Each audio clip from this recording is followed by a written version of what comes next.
Hey everybody, it's Todd from Todd's Ridgeline Adventures here. Today what we're going to do is we're going to show you how to put on a worm, or how I put on a worm. You usually may think to yourself, you may say, self, why does Todd fish with live bait so much? Well, I fish with live bait because the fish I like to eat really like live bait. I like crappie and brim. And for those of you who don't know what a brim is, it's like a bluegill or a shell cracker or a red ear or something like that. I just kind of lump them all together. So I've got a similar setup here that I had before in my other video about minnows. I've got a 4 foot 8 inch ugly stick here, ultralight.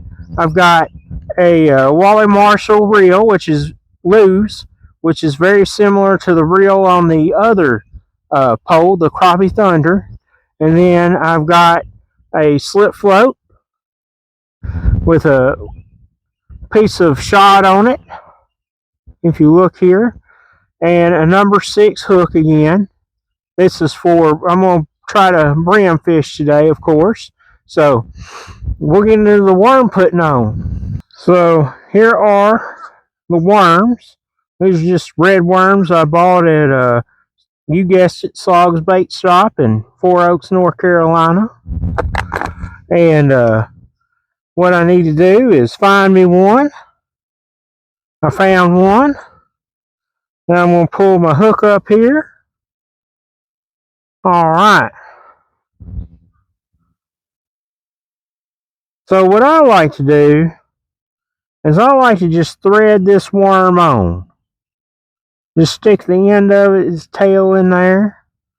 The end without the line on it. These are red worms. I dropped it.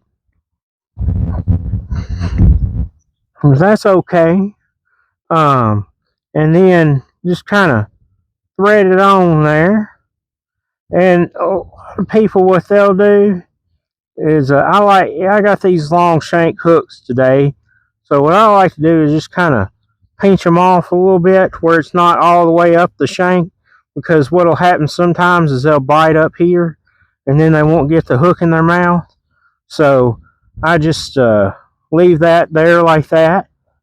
One thing I like to do is just put it on like that. If you wad them on there, like some people like to do, bend them back and forth and hook them on there, what'll happen is your smaller fish will come along and bite that, and those smaller fish, of course, will